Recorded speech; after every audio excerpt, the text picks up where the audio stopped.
샬롬, 사랑하는 성도 여러분, 귀하고 복된 하루가 시작되었습니다. 오늘도 우리를 진실하게 불러주신 참 좋으신 하나님께서 은혜로 우리를 기다리고 있는 줄로 믿습니다.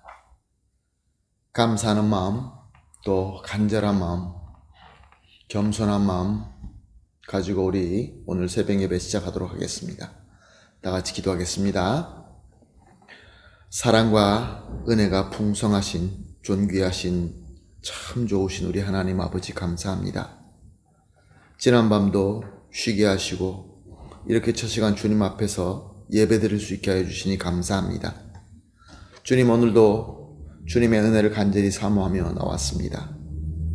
우리 주님과 사랑의 교제와 또 우리 주님의 말씀을 듣고 힘을 얻고 소망을 얻고 능력을 얻기 위하여 나왔습니다.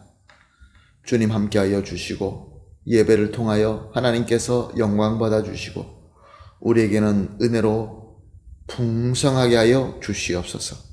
주님, 또 연약하신 분들이 있습니다. 여러 가지 또 힘든 일로 고통하시는 분들도 있고 병에 걸려서 고생하시는 분들도 있고 마음의 상처로 여러 가지 우리가 알 수 없는 문제로 힘들어하시는 분들이 있는 줄로 압니다. 주님께서 오늘도 능력과 사랑의 손으로 어루만져 주시고 깨끗하게 치유하게 하시고 회복되게 하시고 힘을 얻게 하여 주시어서 우리 모든 성도님들과 우리 교회가 주님께서 원하시는 그 승리의 목표를 향하여 힘있게 한 걸음 한 걸음 나아갈 수 있게 하여 주시옵소서. 모든 예배를 주님 손에 올려드리며 예수님의 이름으로 기도합니다. 아멘.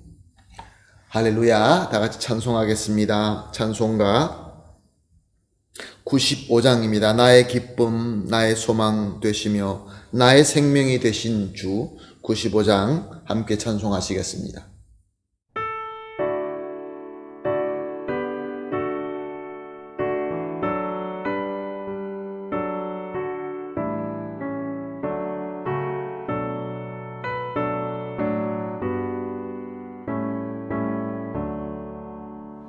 나의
아멘. 할렐루야. 감사합니다.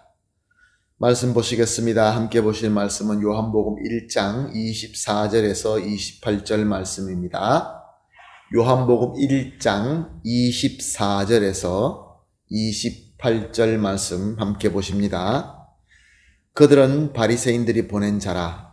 또 물어 이르되 내가 만일 그리스도도 아니요 엘리야도 아니요 그 선지자도 아닐진데 어찌하여 세례를 베푸느냐.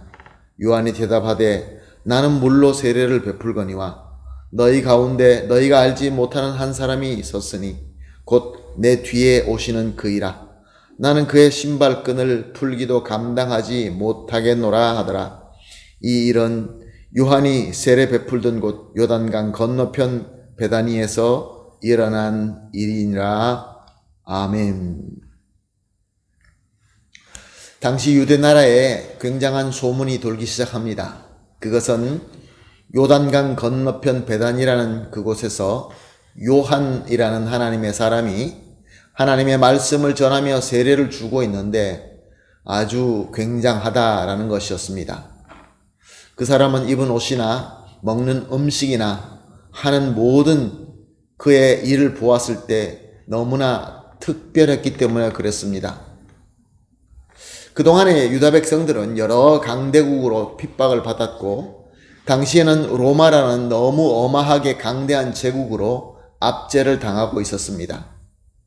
그래서 고통스럽기도 했지만 무엇보다 언제 풀려날지 소망이 보이지 않았던 것입니다. 왜냐하면 로마는 예전에 그 어떤 제국보다 더 막강하게 강한 제국이었기 때문에 그렇습니다. 그렇지만 저들에게는 작은 소망이 있었습니다. 그것은 그들이 믿고 있는 예언의 말씀이었습니다.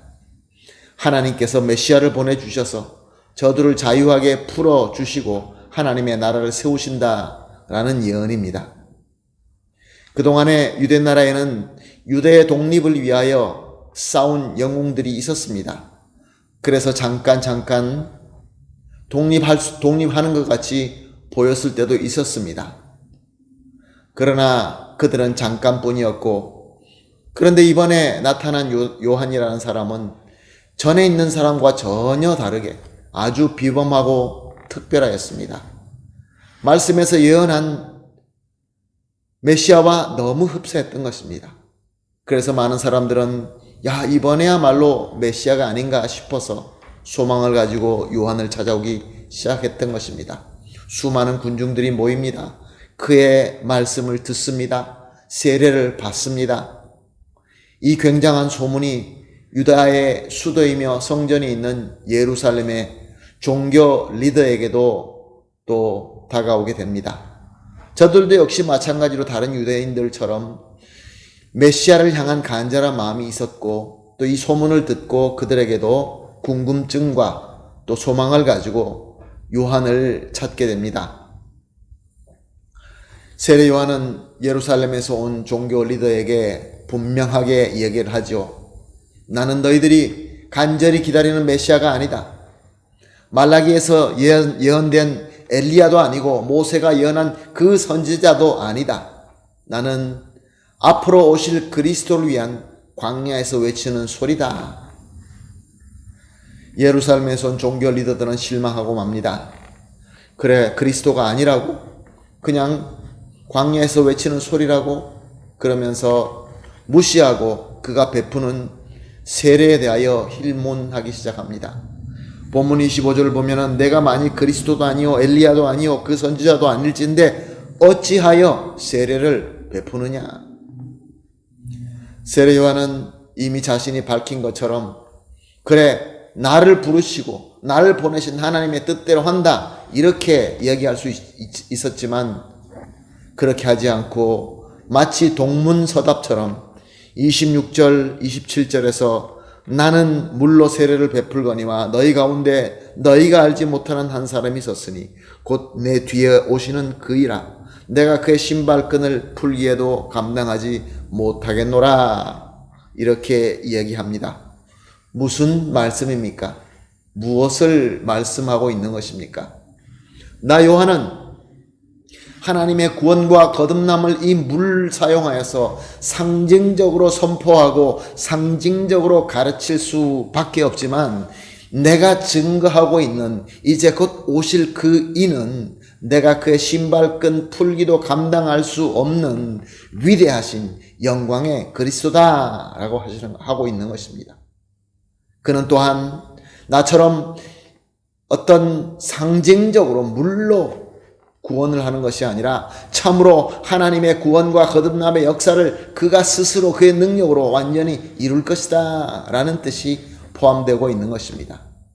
그래서 마태복음 3장 11절이나 마가복음 1장 8절이나 누가복음 3장 16절, 사도행전 1장 5절 등등의 말씀에서 예수님의 그 행위는, 예수님의 공로는 성령과 불의 세례라 라고 말씀하고 있는 것입니다. 사랑하는 성도 여러분, 오늘 본문은 참 많은 것을 이야기하고 있습니다. 우리에게 많은 느낌과 도전과 가르침을 주고 있습니다. 그런데 그 중에서 두 가지를 말한다고 한다면, 첫 번째로 우리가 아무리 훌륭한 하나님의 사역을 하고 있다 할지라도 오직 예수님과 예수 그리스도의 은혜와 능력을 선포하는 도구이며 종이지 더 이상이 아니라는 것입니다. 그러므로 우리가 비록 요한처럼 사람들 중에 가장 큰 자가 된다 할지라도 오직 주님만 영화롭게 높이고 나는 겸손하게 낮추어야 하는 것입니다. 바울의 표현으로 하자면 나는 죽고 예수님이 살아야 되는 것입니다. 사랑하는 성도 여러분, 이 두 가지를 우리가 오늘 깊이 생각하면서 기도하도록 하겠습니다. 합심하여 세 가지 기도 제목을 나누겠습니다. 합심해서 이렇게 기도하십시다. 가장 먼저 우리의 하나님께서 우리에게 주신 소명과 사명은 특별합니다. 소명이라는 것은 우리를 불러주신 것이고, 사명이라는 것은 우리를 보내주신 것을 의미합니다. 특별합니다. 그래서 감사합시다. 두 번째 기도 제목은 이 주신 소명과 사명을 보내주신 우리 하나님의 뜻대로 성실하게 잘 섬길 수 있게 하여 주시옵소서. 그리고 마지막으로 항상 겸손으로 오직 예수님과 그의 복음만 높이고 영화롭게 할 수 있게 하여 주시옵소서. 그 세 가지를 놓고 합심하여 기도한 뒤에 개인적으로 기도하시고, 기도가 마친 이후에 오늘 하루의 일을 시작하도록 하겠습니다.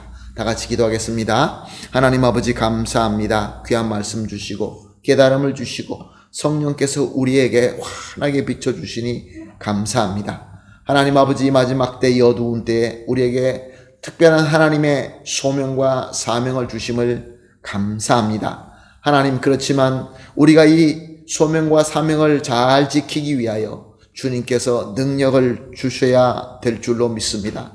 성실하게 잘 섬길 수 있게 하여 주시옵소서. 그리고 항상 겸손하여서 오직 예수님과 예수 그리스도의 복음만 높이고 영화롭게 할 수 있게 하여 주시옵소서. 감사하며 예수님의 이름으로 기도합니다. 아멘.